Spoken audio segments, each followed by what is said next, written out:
Shopping just got a whole lot better with GoTime Bank. GoTime Bank gives you reward points when you shop, and points can be redeemed as cash with a simple tap in the GoTime Bank app. Not only does GoTime Bank offer interest rates 50 times higher than traditional banks, but it also provides 3 free bank transfers to other banks per week.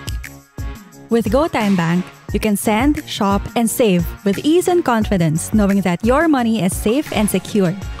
Download the GoTime Bank app today and open an account in less than 5 minutes. Visit www.gotime.com.ph for more details.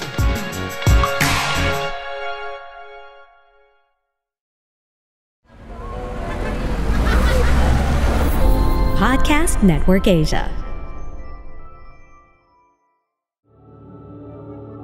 This episode may include topics, references, or discussions around sexual assault, domestic violence, stalking, physical violence, or subject matters that may be disturbing to some of our listeners. We do acknowledge that this content may be difficult. We also encourage you to care for your safety and well-being.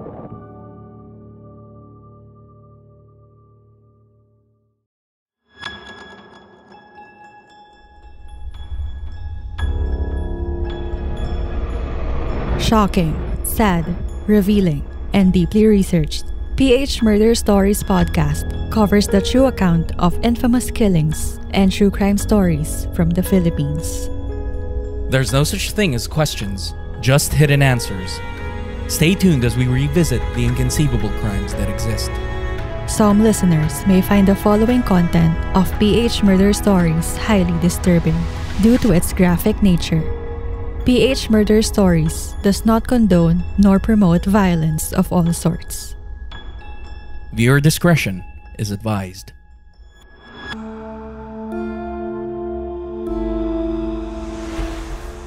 The use and distribution of illegal substances have been an ongoing problem since drug cartels figured out how to grow their syndicates into multi-million-dollar empires.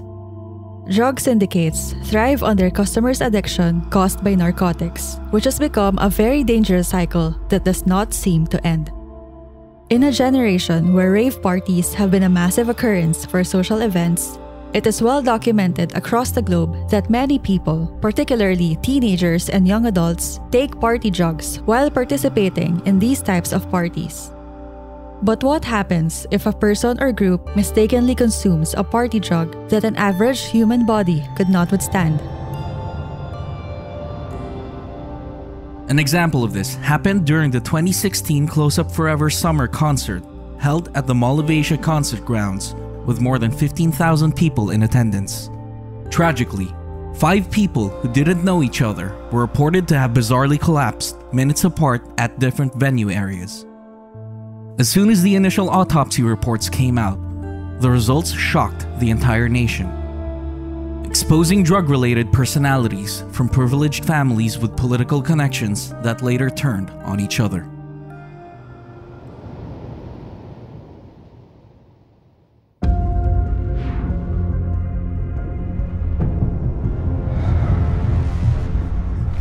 You're listening to the PH Murder Stories podcast, and this is the 10th episode of Season 3.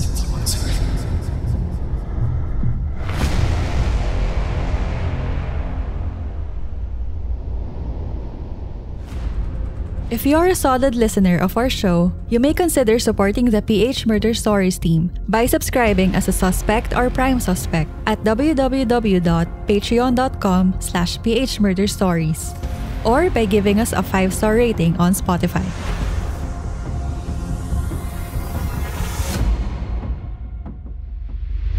Nauwi sa trahedyang masayang party sa Pasay nitong weekend. 5 kasi sa dumalo ang nasawi.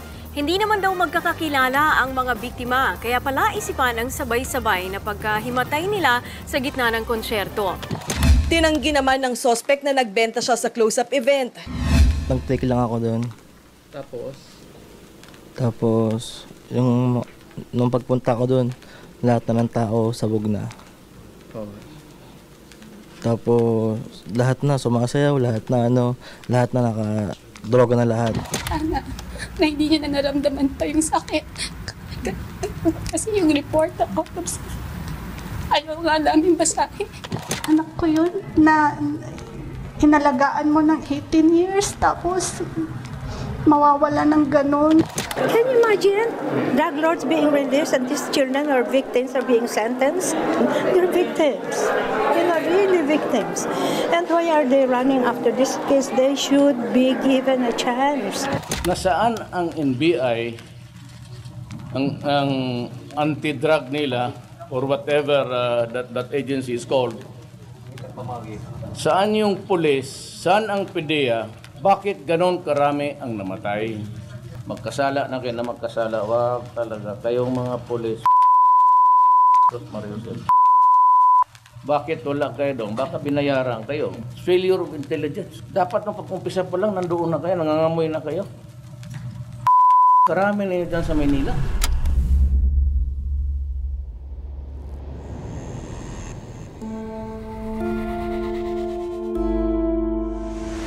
In a summer phenomenon where young sporty hippie culture and behavior prevailed in 1967, Unilever formulated the world's first transparent toothpaste, combining the usual good stuff of toothpaste and a special dose of mouthwash. Before that, only toothpaste with a literal white paste that often tastes chalky was out of the market. But the status quo did not last long until Closeup was introduced as the globe's first gel toothpaste. The brand is positioned to target the youth segment with a lifestyle appeal in its advertising campaigns. A generation growing more attuned to global brands and more influential over purchases made in extended family households. While its major competitors usually have focused on marketing family members discussing dental health with a dentist, Closeup ads have touted freshness and confidence, often featuring a young boy and girl in a close encounter at college or a sports event. The Philippines today has the largest generation of young people in its history. In the latest 2020 census by the Philippine Statistics Authority, youth or persons aged 15 to 30 years totaled 31.4 million, or about 28.9% of the household population. Closeup caught the attention of Filipino youth when it launched the bold idea of using MTV-style ads on television. The first of its kind was Gwen Guthrie's Close to You ad, the longest commercial in history with 2 minutes and 17 seconds. The brand succeeded in breaking out from the mold of youth advertising and positioned itself as the toothpaste for young Filipinos.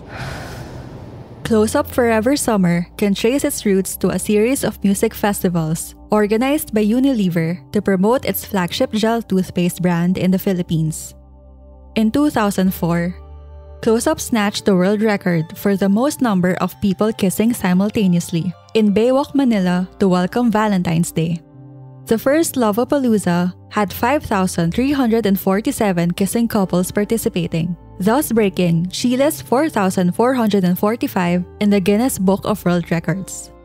The Kiss Fest enticed a crowd of about 30,000, which took the 2-kilometer stretch of Rojas Boulevard to TM Calao up to Pablo Ocampo Sr. streets and caused monstrous traffic jams on all streets, leading up to the area up to 2 a.m.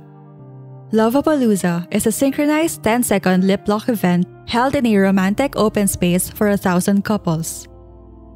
It was derived from the words love or deep affection to someone and Lollapalooza, an English slang that means something outstanding of its kind. The following year, Unilever Philippines turned Loveapalooza 2 from a mere marketing campaign into a Valentine's Day tradition for Filipino couples. The event encouraged wider participation of the 4 major cities, including Manila, Angeles, Cebu, and Davao. However, it was also during that year when Hungary had a record of 5,875 kissing couples. A year after, apart from the traditional midnight kisses, Loveapalooza 3 showcased several performances of popular Philippine bands and celebrities, and 16 real couples who professed their love to their respective partners on national television. Unfortunately, the number of attendees still fell short of breaking the previous record of Hungary. In 2007, Loveapalooza 4 reclaimed its previous Guinness Book of World Record title with simultaneous 10-second kissing of 6,124 couples in the North Open Lot of SM Mall Asia. Since then, The event has become a custom in the country since its inception in 2004. In its final year, it fused itself with the third Philippine International Pyro-Musical Competition. But despite the event's successful track record, the pre-Valentine event irked the Catholic Church. With the Philippines being a Christian country, Auxiliary Bishop of Manila, Teodoro Bacani, insisted that Lovapalooza should not be encouraged because the couple's supposedly intimate show of affection has become trivialized for the mere reason of beating a world record and seeing themselves on television. In 2013, Closeup introduced a new tradition of a 12-hour non-stop summer music festival featuring both local and foreign artists called Summer Solstice, which summoned partygoers, music lovers, adventure seekers, and anyone and everyone looking for a good time to an open field in the name of music, a description that perfectly fits the youth sector. Closeup Philippines brand manager John Imperial said, "It's time to embark on a new adventure, something that has never been done before." Despite the success of Summer Solstice, Closeup has transformed its music festivals from an array of live music performances to a non-stop rave dance party in 2014. It was then when Forever Summer was born at the Globe Circuit Events Grounds, Makati City. The event was an electronic dance music-themed music festival, graced by different local and international DJs. It was also the first ever crowdsourced party in the country, asking the audience through social media to choose the artists who would play for the event. From neon bikinis to light-up sunglasses to outrageous headgear, Rappler described it as go big or go home for the partygoers. In 2015, Closeup went back to Mall of Asia concert grounds after almost a decade to accommodate a larger crowd for its second Forever Summer. Apart from combining EDM and indie acts, fireworks and a kiss cam were also reintroduced to observe past Closeup events. In a press release, the senior brand manager for Closeup, Jem La Forteza, said that they weren't prepared for a music festival in 2015, but then pushed through after requests for another round of partying poured in. In 2016, Closeup announced that they would hold the last Closeup Forever Summer Festival on the afternoon of May 21 at the SM Mall of Asia concert grounds. It's now or never, as they emphasized in their promotional materials. At first, people rumored that the American production duo, The Chainsmokers, would be the biggest artist for its last-of-its-kind event. But later on, the toothpaste brand chose Dimitri Vegas and Like Mike to be its major performers, together with DJs Julian Jordan, Goldfish and Blink, and other foreign and local music performers. Given that organizers highlighted the end of an era, around 15,000 people attended the event, while 442 security personnel were deployed to secure them, according to Activation's advertising. The number includes 100 uniformed policemen, 235 bouncers, 86 security guards from MOA and Red Knights, and 6 teams of bomb and drug-sniffing dogs. However, some participants noticed that no K9 teams, bouncers, and security personnel were seen.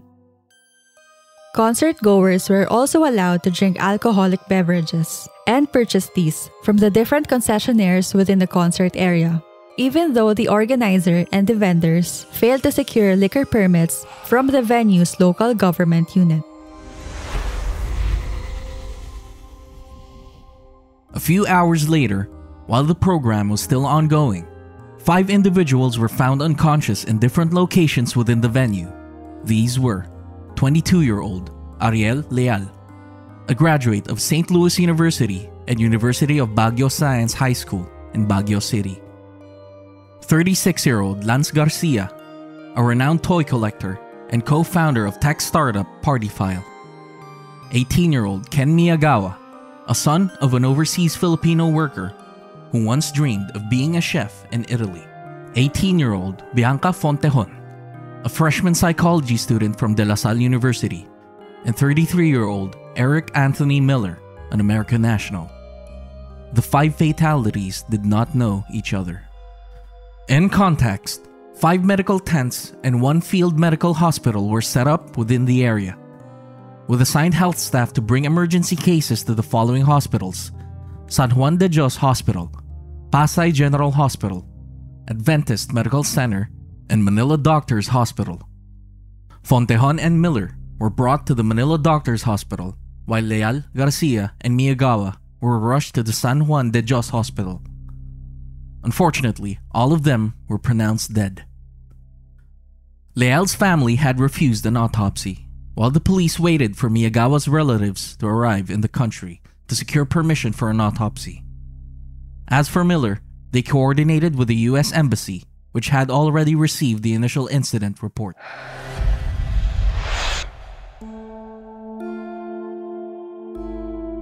At first, the authorities thought they suffered from dehydration or heat stroke, given that the country was experiencing a dry season due to El Niño.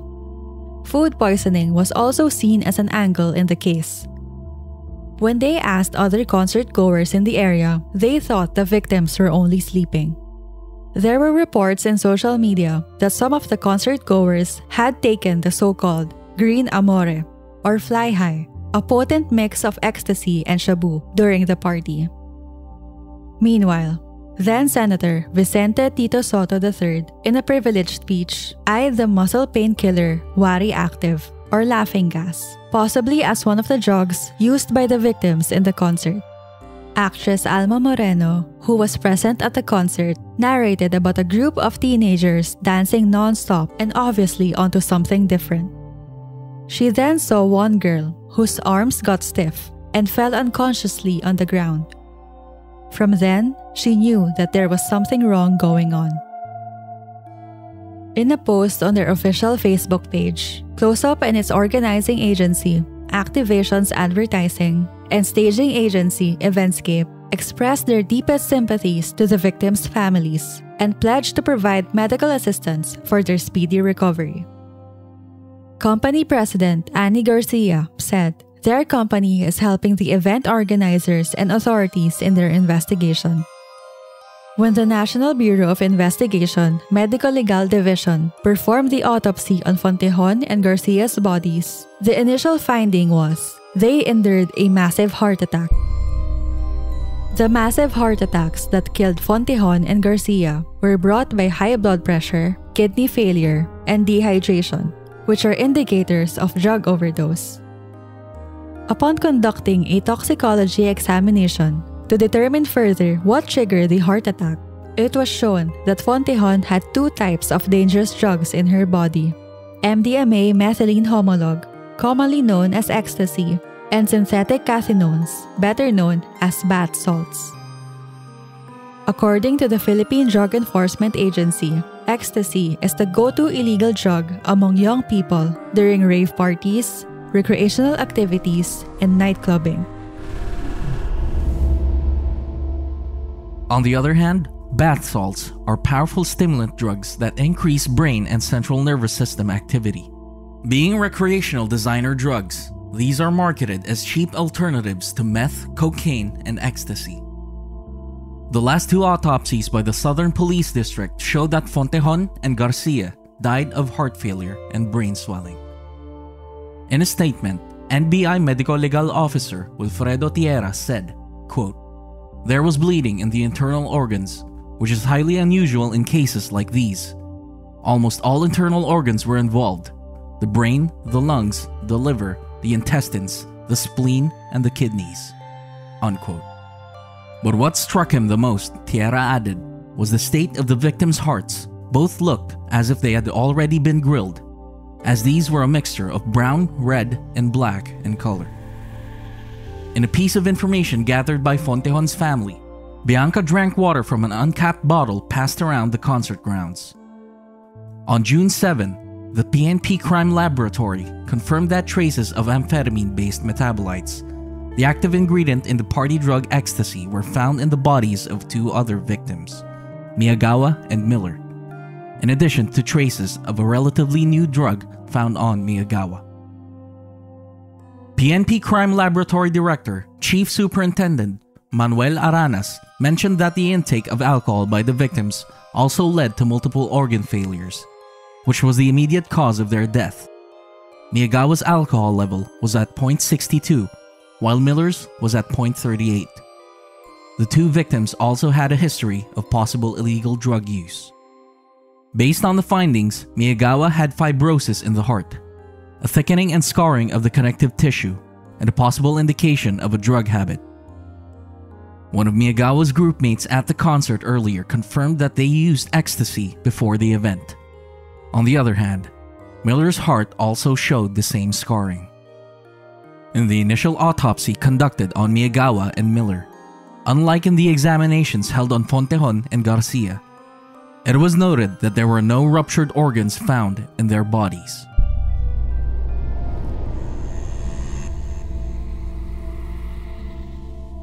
After calling a midnight press conference, then incoming President Rodrigo Duterte, who got a landslide victory during the 2016 presidential election on a war on crime platform, slammed the authorities for its failure of intelligence to prevent the reported drug dealings during the concert party. He said, "The police's failure to notice the drug dealers during the event was unacceptable. Due to the incident, he mauled a massive reshuffling of the members of the Philippine National Police and NBI, transferring personnel deployed in Manila to provinces or vice versa." On the late night of May 27, 2016, a combined team of NBI Anti-Illegal Drugs Division agents, PIDEA members, and local police arrested 22-year-old Joshua Habalo in an entrapment operation at House Manila in Remington Hotel, located within the 25-hectare Newport City in Pasay. Upon receiving a tip that Habalo was organizing a rave party that day, the operatives went undercover as partygoers. They met Habalo, who offered to sell them 5 tablets of pink ecstasy priced at 1,500 pesos per piece. Apart from the marked money and the pink ecstasy tablets used in the transaction, pockets of suspected cocaine and the so-called green amore or fly high, a potent mix of ecstasy and shabu, were confiscated from him. The latter substances were said to be sold during the concert. Habalo admitted that he was in the Closeup concert and was high on ecstasy, but denied selling drugs to the attendees. He also provided the NBI with names of about 10 groups who allegedly sold drugs at the event, most of them placing the illegal substances in their underwear since the security personnel conducting the body search did not inspect these parts. Habalo told the NBI that the drugs were popular among the youth at the concert, claiming that some of those who bought were as young as 12 years old. Consequently, Habalo was charged with violating the Comprehensive Dangerous Drugs Act of 2002 for drug possession and selling drugs. Earlier, the NBI also arrested him for the same charges in 2014. At the time, he was caught with drugs that looked like green amore pills, but they contained only synthetic cathinones, a stimulant found in the cat plant. Its effects on the body are similar to ecstasy, but Philippine law has not yet classified them as illegal. Therefore, the authorities had to release him. Officials said they had obtained photos of suspected illegal drugs taken by some people who attended the concert and videos of the party. After arresting Habalo, the NBI caught 5 more suspects who were allegedly involved in selling illegal drugs in the Closeup concert. These suspects are Mark Dean, Erica Valbuena, Thomas Halili, Martin Di Macali, and Sergio Villanueva. The NBI agents traced the suspects' whereabouts following a tip from an anonymous politician after his son confessed to having purchased drugs during the rave party event. Amid the buy-bust operation in Parañaque, Villanueva handed a small medicine bottle containing 10 pieces of ecstasy pills after receiving the marked money. The officers then went to the condominium unit at Azure Urban Resort Residences, where Dean was waiting for his share in the drug trade. As soon as Dean saw the authorities escort Villanueva heading toward his condo unit, he promptly closed the door, But the NBI operatives weren't having it and immediately kicked down the door and arrested Dean and the rest of the suspects. Inside Dean's condominium unit was a kitchen-type laboratory where illegal drugs were being manufactured. Also recovered were synthetic materials, various drug paraphernalia, and a manual on making illegal drugs. The NBI had profiled all the suspects, whose ages ranged from 20 to 30 years old, to be from well-off families and as having celebrities and prominent personalities as their clients. On the other hand, the suspects claimed that they were having a session at Dean's unit, and they were only making vitamin supplements as part of the business of one of their friends. However, all of them admitted they were using drugs. On April 6, 2018, 2 years after their arrest, Parañaque Regional Trial Court, Branch 259, Judge Danilo Suarez sentenced Dean and Villanueva to life imprisonment after they were found guilty of drug pushing and ordered them to pay a fine of 5 million pesos each. Meanwhile, the rest of the accused, Valbuena, Halili, and Dimacali, were meted 20 years in prison and fined 500,000 each. The court charged the 5 suspects with several violations of Republic Act No. 9165 or the Comprehensive Dangerous Drugs Act of 2002. The local court also found them guilty of possession of drug paraphernalia and ordered them to pay a fine of 20,000 pesos each. Judge Suarez, however, dismissed the accused for violating the manufacture of dangerous drugs and/or controlled precursors and essential chemicals for insufficiency of evidence. Valbuena was ordered to be transferred from the Parañaque City Jail to Mandaluyong's Women's Correctional Institution. The others will serve time at the New Bilibid prison in Muntinlupa. The event organizers were also separately charged over the deaths in the tragic event.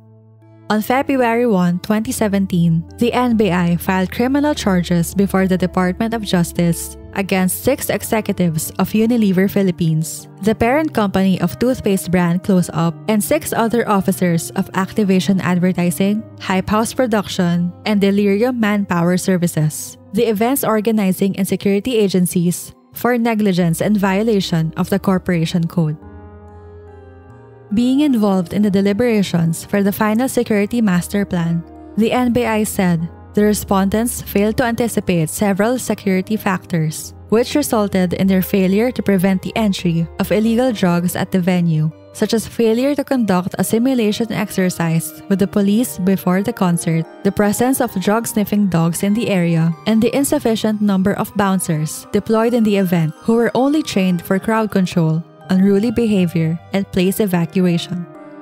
On the other hand, Closeup has vowed to cooperate with the proceedings.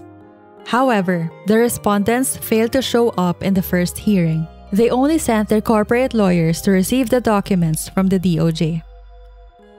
Associate Prosecution Attorney Ana Noreen de Vanadera, who handles the case, gave them more time to file their answers in the next hearing.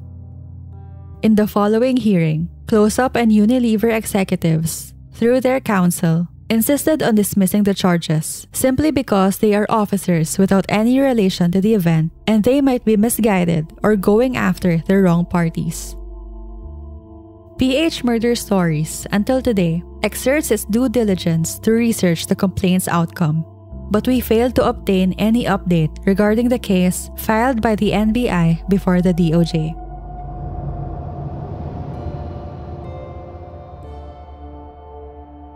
Although he was allegedly involved in selling drugs, Joshua Habalo was later released after the party drugs found in his possession contained only synthetic cathinone, which is not listed as an illegal substance under the outdated dangerous drugs law of the country. The same reason for his release 2 years before the tragic concert incident. Unfortunately, on May 2, 2019, Habalo was riding his motorcycle along Octagon Street in Barangay de la Paz, Pasig City, when 2 gunmen, also aboard motorcycles with no license plates, followed and shot him several times. The culprits behind Habalo's killing haven't been caught.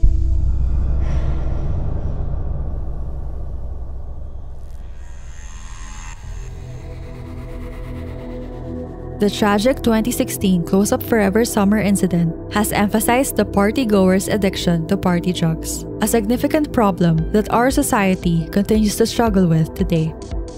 In addition, the killing of Joshua Habalo in 2019 portrays that this case failed to point out the entirety of the drug syndicates that played a role in this catastrophe. Regardless, we should always remain hopeful that our society continues to come up with strong initiatives that could finally free us from the shackles of illegal drugs.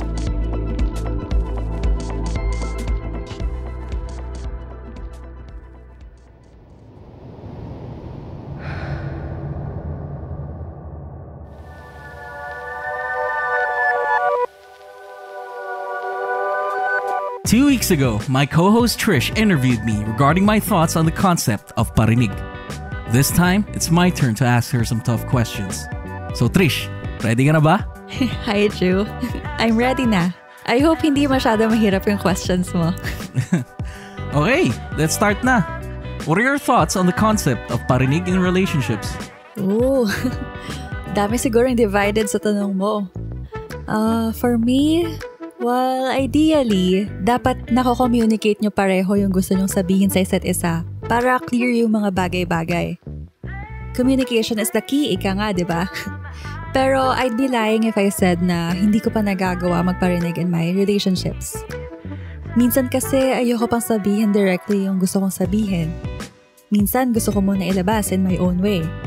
Whether it's through song lyrics or a tweet or some quote on IG, para somehow kumalma ako. Pero I think ang importante naman is after mo magparinig, dapat ma-express pa rin or ma-share nyo sa isa't isa yung nararamdaman nyo. Or else, di malalaman nung isa na nagtatampo ka na pala or may nagawa pala siya na di mo nagustuhan. So, maybe some form of expression yung parinig. But in the end, para hindi maipon yung negative feelings nyo, hindi na mag-dwell pa doon, napag-uusapan pa rin and naayos.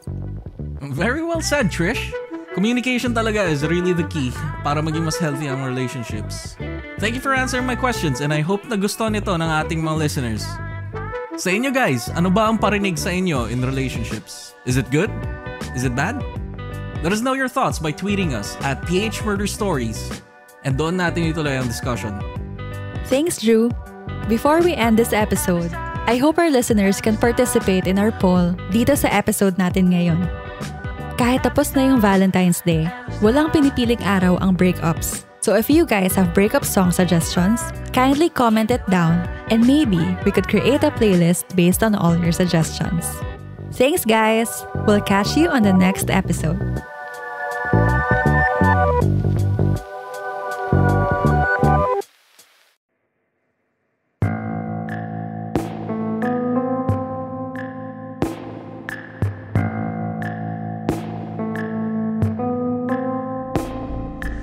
Thank you for listening to PH Murder Stories.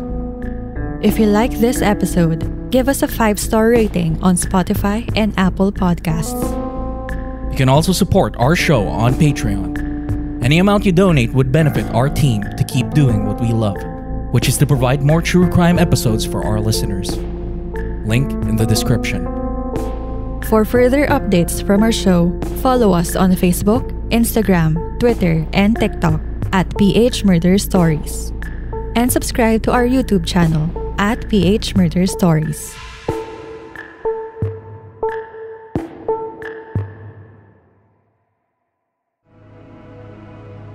The views and opinions expressed by the podcast creators, hosts, and guests do not necessarily reflect the official policy and position of Podcast Network Asia, the hosts of the program, or other programs of the network.